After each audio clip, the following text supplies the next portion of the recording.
Sama Pak Tony. Iya, silakan. Soal saksi yang nggak hadir kemarin, Pak Tony. Iya. Kalau seandainya minggu depan itu dia nggak hadir lagi, actionnya apa itu Pak Tony? Demikian Pak. Jadi sebenarnya begini ya. Kalau saya sebagai advokat terdakwa itu kan tidak mempunyai kepentingan dengan saksi-saksi yang mau dihadirkan oleh penuntut umum, kemudian tidak datang. Karena sidang pidana itu ya, itu kan yang mengajukan sidang kan penuntut umum, jaksa, dan yang mendakwa terdakwa juga jaksa, kan itu. Sehingga jaksa pula lah yang mempunyai beban pembuktian atau kewajiban pembuktian. Jaksa mendakwa Richard Lee melanggar pasal 435 Undang-Undang Junto 138 Undang-Undang Kesehatan dan pasal 62 Undang-Undang Perlindungan Konsumen. Nah, lalu apa alat buktinya? Pertama, Suyanto ya sama Muhammad Arman itu adalah orang yang di dalam BAP itu ya, dia menjual produk ke Dokter Samira. Tetapi mereka berdua dapat membeli dari Goldeskin Athena, kan itu. Nah,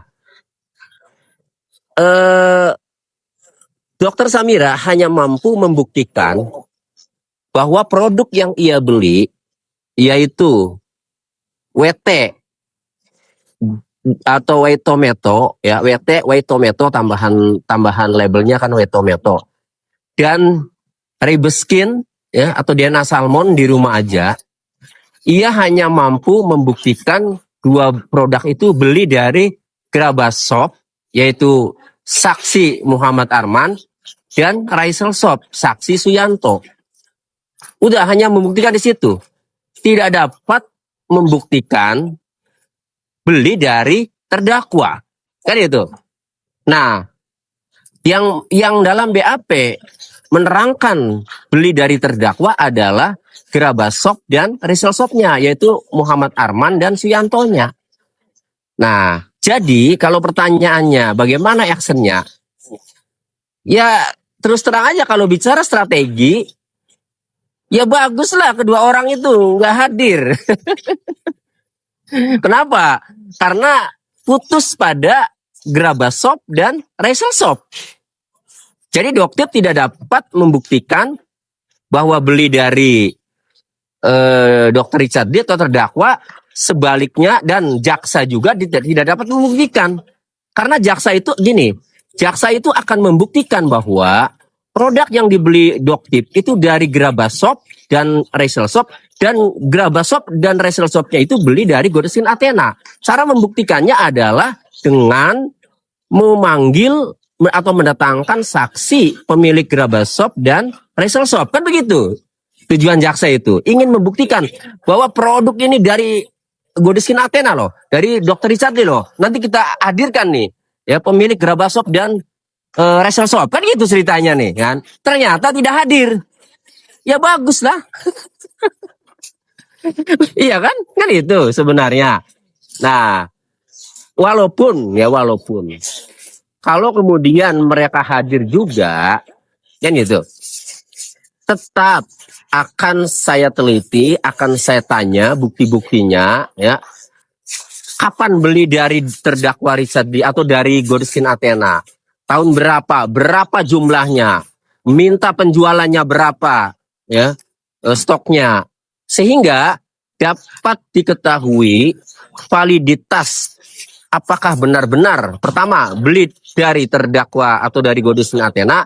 Yang kedua yang dijual ini adalah apakah benar-benar produk yang dibeli dari Goldeskin Athena, kan itu.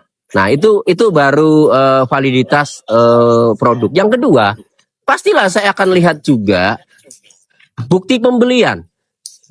Bukti pembelian. Nah, bukti pembelian ini ya mulai dari dia bukti pembayaran maupun invoice.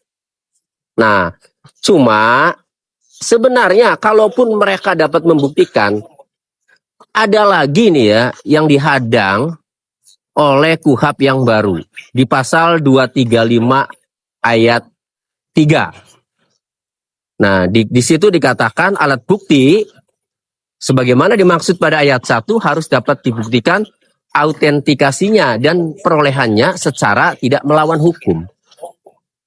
Jadi alat bukti pembayaran dan invoice ya atau bukti pembelian ya itu semua bukti elektronik.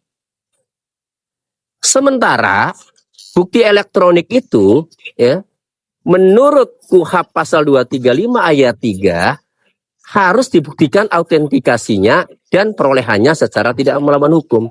Kalau perolehannya saya yakin tidak melawan hukum, tetapi autentikasinya itu harus dilakukan pemeriksaan forensik. Ya, itu dilakukan pemeriksaan forensik oleh ahli digital forensik. Karena itu bukti elektronik. Dan itu sudah pernah disinggung oleh majelis hakim pada saat menanyakan bukti dari Doktip ya kalau nggak salah waktu itu ya, yang bukti pembelian. Nah, sehingga meskipun nanti ya misalnya dapat dibuktikan bahwa Grabas misalnya datang ya 2 orang itu ya, yaitu Muhammad Arman dan Suyanto, Grabas Shop dan Raisel Shop, dapat menerangkan bahwa itu beli dari Godeskin Athena, tetap nanti ya bukti pembelian ataupun invoice-nya ini tidak sah secara hukum karena saya sudah tahu ya kemarin waktu itu di persidangan bukti elektronik berupa bukti pembayaran dan invoice itu ya yang sudah di-download dalam bentuk PDF itu tidak pernah dilakukan pemeriksaan forensik. Sehingga autentikasinya itu masih belum bisa dibuktikan atau masih diragukan. Itu. Saya punya pengalaman ya di kasus sidangnya Ririn pembunuhan. Saya ajukan bukti elektronik yang tidak dilakukan pemeriksaan forensik. Dikesampingkan oleh hakim. Ini KUHP baru yang sekarang ini. Gitu. Jadi ini sebenarnya sudah amburadul ini, asal-asalan. Ya, sudah tidak ada hasil uji lab, ya. Kenapa tidak ada? Karena memang BPOM-nya tidak memiliki ya, laboratoriumnya itu tidak memiliki metode uji yang tervalidasi. Ya, itu kan jawaban BPOM kepada penyidik Polda Metro Jaya. Jadi sudah tidak ada hasil ujinya. Semua terkait pembelian, ya, bukti pembelian, bukti pembayaran, semuanya itu bukti elektronik karena zaman sekarang tuh beli online dan tidak dilakukan pemeriksaan forensik, gitu loh. Kan mungkin nggak nyangka bakal akan dikuliti seperti ini, ya nggak? Ya, Betul nggak, Prof. Emran? Prof, betul sih. Saya masih ada pertanyaan lanjutan ya Pak Tony. Ya. Izin Mister ya. Mumpung di atas. Tadi saya dapat penjelasan sedikit dari Dokter Andreas, bukan sedikit sih, banyak ya dari Dokter Andreas, bahwa kemungkinan atau kemungkinan produk kosmetik itu ada kemungkinan dipalsukan. Nah, tadi Pak Tony menjelaskan bahwa Pak Tony yang meminta bukti pembelian.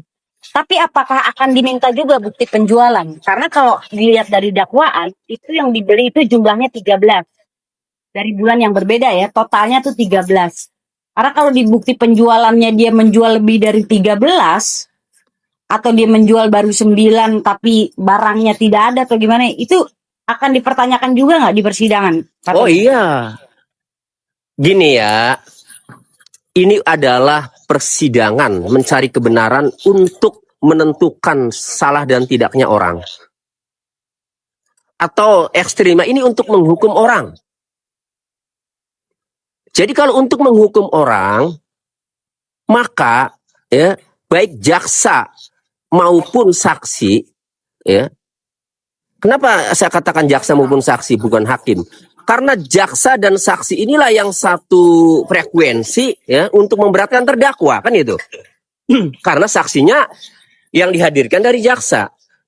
Dari semula penyidik kan, sebelumnya yang penyidik yang mem-BAP kan. Nah, sehingga karena adalah untuk menghukum orang, jangan sampai menghukum orang itu dengan manipulasi. Sehingga nanti pasti kalaupun datang, saya akan minta juga yang sesuai penasaran Ibu Putri itu ya, yaitu Arman beli dari Godesin Athena berapa? Kan itu.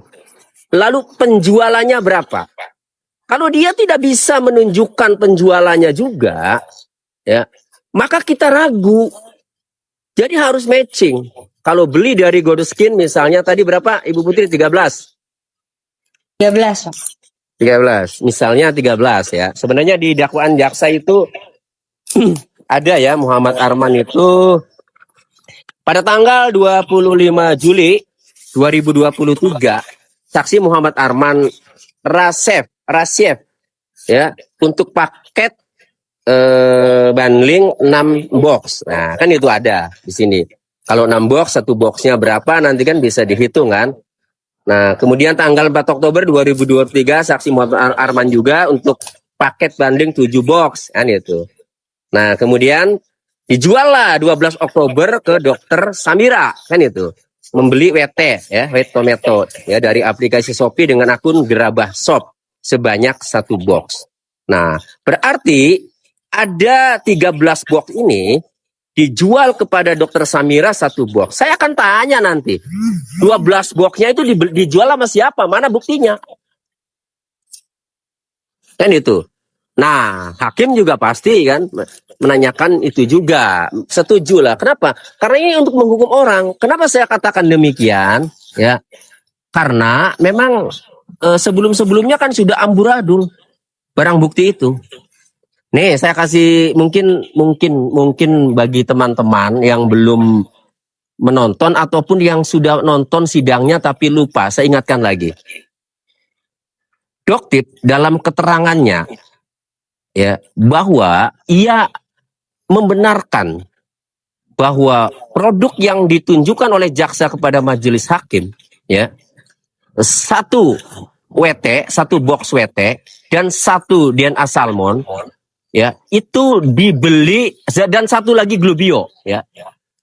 Jadi dia itu menjelaskan atau memberikan ya glubio karena menurutnya WT yang dijual itu adalah glubio kan itu.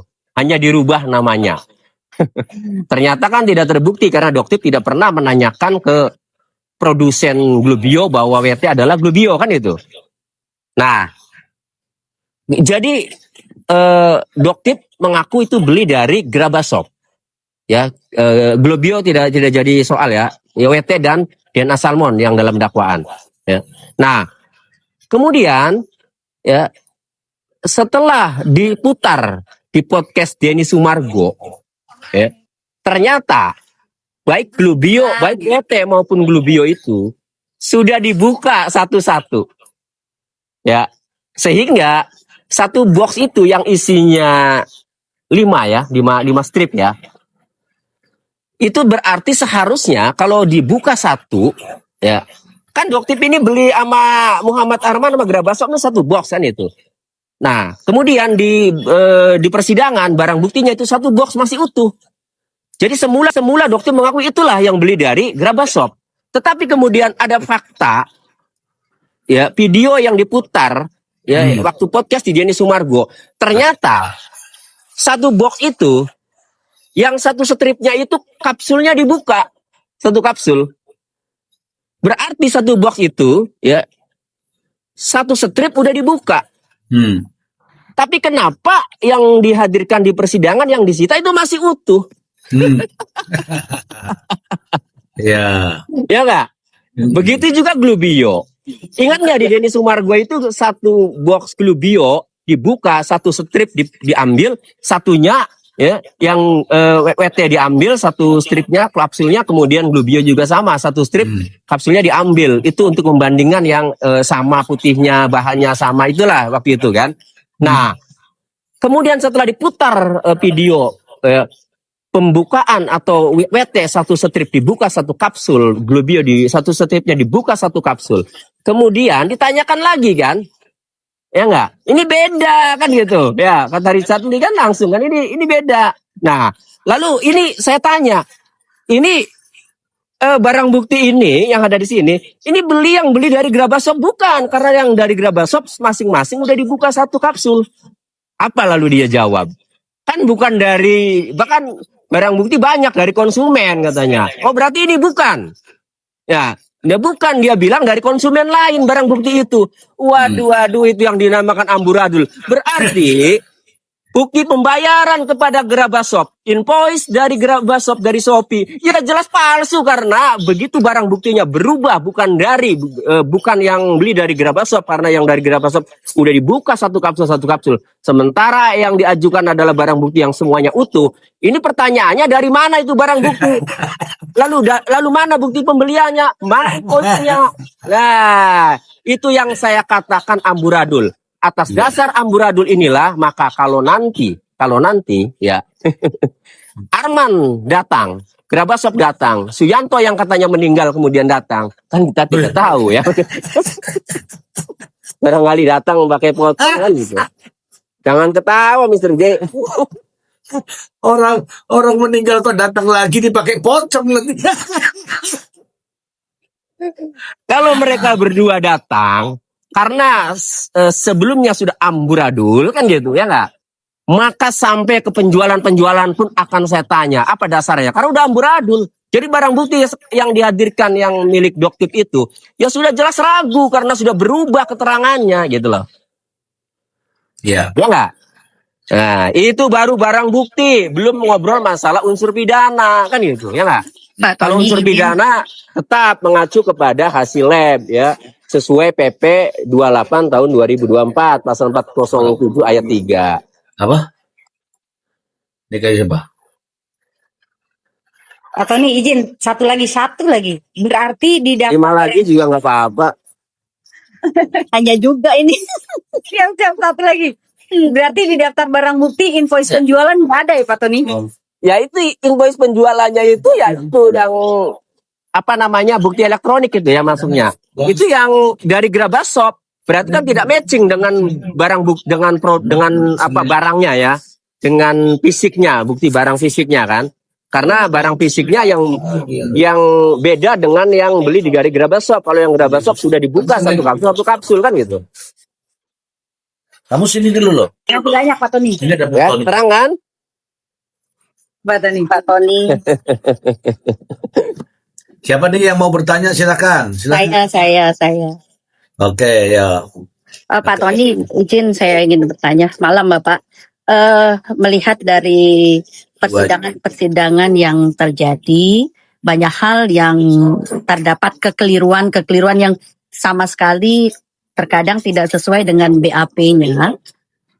Yang ingin saya tanyakan, adakah satu kemungkinan besar DRL ini akan menjadi bebas? Karena kan banyak sekali kita sebagai masyarakat mengamati ada hal keanehan dalam kasus ini gitu, yang terjadi di kasus ini. Terima kasih. Ya, Ibu Haja Nur Anissa.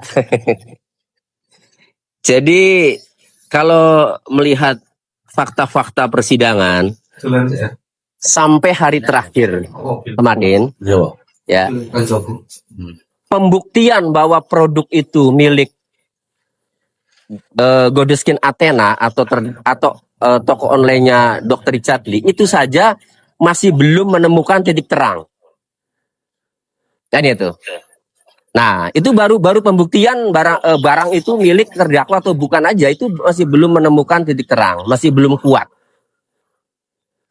Nah, lalu apalagi ke unsur pidana nanti kan, itu harus ada hasil lab. Tadi itu. Nah, cuma karena pembuktian ini belum selesai, ya, jadi saya belum bisa ya mengatakan atau mendahului putusan hakim ya. Kalau apakah bisa bebas? Apakah bebas kan itu?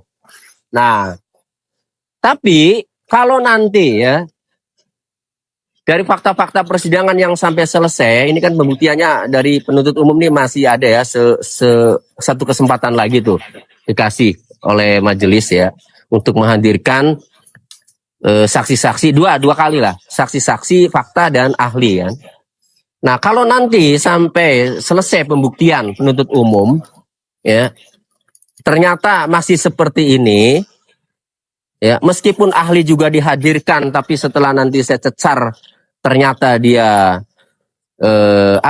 berbeda dengan BAP. Jadi kalau di BAP ahli itu begini. Kalau relabeling tidak diurus lagi izin edarnya kan itu. Kan kalau aturan BPOM relabeling itu harus diurus lagi izin edarnya. Ya, namanya registrasi variasi ya. Kan itu. Nah, kemudian DNA salmon juga sama relabeling dan penggunaannya ya di rumah aja kan gitu. Nah, kalau ahli BPOM itu tetap mengatakan bahwa sanksinya adalah pasal 435 Junto 138 dikenakan ya pasal itu di mana sanksi pidananya adalah 12 tahun penjara ya Undang-Undang Kesehatan. Maka pasti akan saya cecar ya, dengan peraturan-peraturan yang sudah saya siapkan. Ya itu. Nah, tetapi kemudian kalau ternyata berubah berbeda, ya, apa yang dituangkan di BAP bahwa Dr. Richard Lee harus dikenakan pasal 435 Junto 138 Undang-Undang Kesehatan, gitu. Ternyata berbeda. Nah, ini kan berarti sudah jelas amburadul semua kan itu. Ya. Nah, kita tidak tahu ahli dari BPOM ini nanti ketika datang apakah akan mengatakan sesuai dengan BAP ya, dikenakan pasal 435 meskipun relabeling cuma kan itu. Ya. Nah, apakah tetap mengatakan seperti itu ataukah berubah? Nah, kita kan belum tahu nih. Nah, jadi nanti saya akan bisa memprediksi ya apakah ini Dr. Richard Lee bisa bebas atau tidak nanti setelah pembuktian dari penuntut umum selesai.